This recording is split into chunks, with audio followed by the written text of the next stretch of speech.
Hello, everyone, and namaskar. Today's discourse is titled A Guide to Human Conduct, and this is the first part. Introduction. Morality is the foundation of sadhana, spiritual practice. It must, however, be remembered that morality or good conduct is not the culminating point of the spiritual march. As a moralist, one may set an ideal for other moralists, but to do this is not something worth mentioning for a sadhaka, spiritual aspirant. Sadhana, in its very start, requires mental equilibrium. This sort of mental harmony may also be termed as morality. People often say, I follow neither a religion nor rituals. I abide by truth. I harm nobody, and I tell no lies. This is all that is necessary. Nothing more need be done or learnt. It should be clearly understood that morality is only an effort to lead a well-knit life. It will be more correct to define morality as a dynamic force rather than a static one, because balance in the extravertial spheres of life is maintained by waging a pauseless war against all opposite ideas. It is not an intro-external equilibrium. If the unbalanced state of mind takes a serious turn by pressure from external allurement, and if the mental disturbance is found to be intense, it is likely that the power for internal struggle may yield, and consequently, the external equilibrium, the show of morality, may at any moment break down. That is why morality is, no doubt, not the goal, not even a static force. The morality of a moralist may disappear at any moment. It cannot be said with any certainty that the moralist who has resisted the temptation of a bribe of 2 rupees would also be able to resist the temptation of an offer of 200,000 rupees. Nevertheless, morality is not absolutely valueless in human life. Morality is an attribute of a good citizen, and it is the starting point on the path of sadhana. Moral ideals must be able to furnish human beings with the ability as well as the inspiration to proceed on the path of sadhana. Morality depends on one's efforts to maintain a balance regarding time, place, and person, and therefore, there may be differences in moral code. But the ultimate end of moralism is the attainment of supreme bliss, and therefore, there should not be any possibility of any imperfections of relativity. It cannot be said that the ultimate aim of human life is not to commit theft. What is desirable is that the tendency to commit theft should be eliminated. Not to indulge in falsehood is not the aim of life. What is important is that the tendency of telling lies should be dispelled from one's mind. The sadhaka starts spiritual practices with the principles of morality, of not indulging in theft or falsehood. The aim of such morality is attainment of such a state of oneness with Brahma where no desire is left for theft and all tendencies of falsehood disappear. In the sadhana of Ananda Marga, moral education is imparted with this ideal of oneness with Brahma, because sadhana is not possible without such a moral ideation.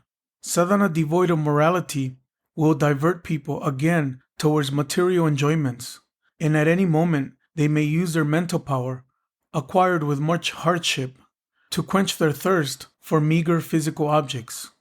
There are many who have fallen from the path of yoga or tantra sadhana and are spending their days in disrepute and infamy.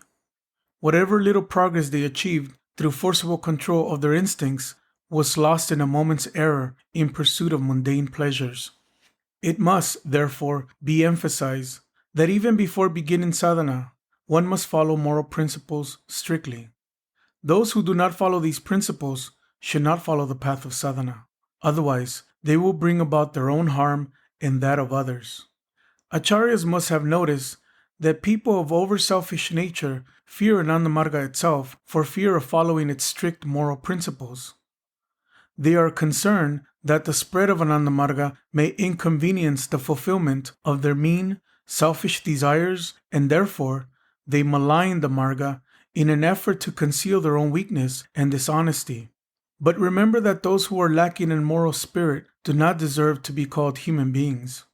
However hard they may try, Their tall talk alone cannot camouflage the meanness of their minds for a long time. Yama Sadhana. The first lesson of human conduct is Yama Sadhana. We shall discuss all aspects of Yama Sadhana. You know that Yama consists of 5 principles: Ahimsa, Satya, Asteya, Brahmacharya, and Aparigraha. Ahimsa, Satya, Steyang, Brahmacharya, Parigraha, Yama. The practice of these 5 principles achieves control by different processes. The word samyama in Sanskrit means regulated conduct. It should be clearly understood that samyama does not imply destroying something or somebody. Ahimsa. Manovakeya sarvabhuta namapida namahimsa. Ahimsa means not inflicting pain or hurt on anybody by thought, word, or action. This word is wrongly interpreted by many. Some so-called learned persons, in fact, define the word ahimsa in such a manner that if one adheres to it strictly, it is impossible to live not only in a society but also in forests, hills, and caves. In such an interpretation of the term ahimsa, not only is killing prohibited, but even to fight a defensive fight is not allowed. By tilling the land, one may cause the death of innumerable insects and creatures under the earth's surface. Therefore, the use of a plow is not permissible. The followers of such an interpretation of ahimsa say that those who want to lead a religious life should not use the plow themselves, but employ other low-born people to do the same to save themselves from the sin of destroying life. Sugar must be poured into the abodes of the ants, no matter whether human beings have food or not. The poor must spare their blood from their bodies to save insects, the born enemies of human beings. This is no definition of ahimsa. It merely causes confusion. It is contrary to true dharma. It is against the very laws of existence. Even the process of respiration involves the death of numberless microbes. They are all living beings, and to save them, one will have to stop breathing. The administration of medicines to the suffering will have to be stopped because such medicines cause the destruction of disease-causing bacteria. If ahimsa is so interpreted, where will such interpreters be able to stand? They will have to give up even filtered water, because the process of filtration of water means destroying the insects that cause impurity. It is also not possible to drink impure water because then it is likely that such microbes might die in the stomach. In the post-Vedic age, this type of ahimsa was practiced in India for a long period, and as a result, life for ordinary citizens became very miserable. The populace viewed with fear the religion dominated by this so-called ahimsa. They were forced to accept an atheistic belief, and they left the path of dharma. Devoid of any code of conduct, and intent on giving first preference to their own selfishness, such atheists became a burden to the society and to the world. Those who wanted to enforce the so-called ahimsa-influenced religion became impractical and impotent by nature. Thus, there is a pressing need in the modern age to rethink these historical facts from a new angle of vision. This age was followed by another wherein another new definition of the word ahimsa was propagated. According to this definition, himsa meant to cause pain to living beings, but did not include the slaughter of animals for food. This idea is very much mistaken. If causing pain amounts to himsa, the slaughter of animals for food must also be called himsa, because the animals do not offer their heads willingly at the altar of the death for this cause. Recently, one more interpretation for this word has been heard. It somewhat resembles the second definition described earlier, but it even lacks the simplicity or sincerity of that interpretation. According to this interpretation, ahimsa means non-violence or non-application of force. Possibly, it is this interpretation which has distorted most of the meaning of ahimsa. In all actions of life, whether small or big, the unit mind progresses by surmounting the opposing forces. Life evolves through the medium of force. If this force is not properly developed, life becomes absolutely dull. No wise person would advocate such a thing, because this will be contrary to the very fundamentals of human nature. The champions of nonviolence, so-called ahimsa, have, therefore, to adopt hypocrisy and falsehood whenever they seek to use this so-called ahimsa for their purposes. If the people of one country conquer another country by brute force, the people of the defeated nation must use force to regain their freedom. Such a use of force may be crude or subtle, and as a result, both the body and the mind of the conquerors may be hurt. When there is an application of force, it cannot be called nonviolence. Is it not violence if you hurt a person not by your hands, but by some other indirect means? Is the boycott movement against a particular nature not violence? Therefore, I say that those who interpret nonviolence and ahimsa to be synonymous have to repeatedly resort to hypocrisy to justify their actions. The army or police are necessary for administration of a country. If these organizations do not use force even in case of necessity, their existence will be of no meaning. The mark of so-called ahimsa or nonviolence on a bullet does not make the bullet nonviolent. Those who are not adequately equipped to oppose an evildoer should make every endeavor to gain power and then make the proper use of this power. In the absence of ability to resist evil, and in the absence of even an effort to acquire such ability, declaring oneself to be nonviolent in order to hide one's weaknesses before the opponent may serve a political end, but it will not protect the sanctity of righteousness. The meaning of the word ahimsa in the sphere of sadhana has already been explained. According to its correct meaning, one will have to guide one's conduct carefully to ensure that one's thought or actions cause pain to nobody and are unjust to none. Any thought or action with the intention of causing harm to someone else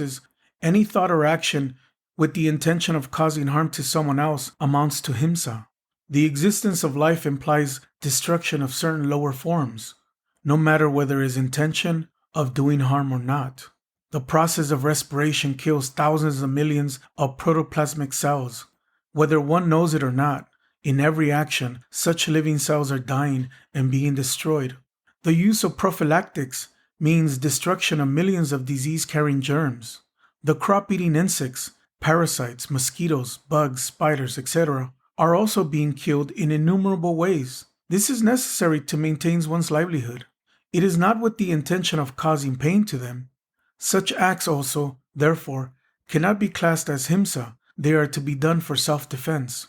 As a result of clash and cohesion within the physical structure of every entity, and also for the maintenance of structural solidarity at every moment, a process of formation and deformation is always taking place. Rice is obtained from paddy. Is there no life in paddy? Paddy can sprout. It is also capable of reproduction. For the preservation of the physical body, you prepare rice by killing the paddy. Do you have any intention to harm anybody while preparing rice? It is thus seen that life depends on other forms of life for its very existence. There is no question of himsa or ahimsa here. If this is conceived as himsa, living beings will have to subsist on bricks, sand, and stone. Even breathing will have to be stopped, or one will have to commit suicide. It is, however, very necessary to remember two things in respect of edibles. First, as far as possible, articles of food must be selected from among those items in which development of consciousness is comparatively little, i.e., if vegetables are available, animals should not be slaughtered. Secondly, under all circumstances, before killing any animal having developed or underdeveloped consciousness, it must be considered whether it is possible to live in a healthy body without taking such lives. The human body is constituted of innumerable living cells. These cells develop and grow with the help of similar living entities. The nature of your living cells will be formed in accordance with the type of food you take. Ultimately, all these together will affect your mind to some extent. If the cells of the human body grow on rotten and bad-smelling food, or on the fresh flesh of animals in which mean tendencies predominate, it is but natural that the mind will have a tendency of meanness. The policy of eating, without due consideration, whatever is available, cannot be supported in any case. Even though there may not be any question of himsa or ahimsa, it should not be your policy to do what you wish. You must perform actions after due thought. For continued subsistence, a policy will have to be adopted for taking food, otherwise it will be against the code of a parigraha. What a parigraha means will be explained later. Himsa and the use of force are not identical. Sometimes the use of force may result in himsa, even though there is no thought in the mind to cause pain. When the pressure of circumstances compels the use of force against certain individuals resulting in himsa, such individuals are termed as atatai in Sanskrit.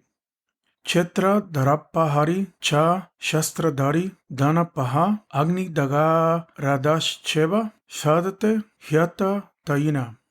Anyone who, by the use of brute force, wants to take possession of your property, abducts your wife, comes with a weapon to murder you, wants to snatch away your wealth, sets fire to your house, or wants to take life by administering poison is called an atatai.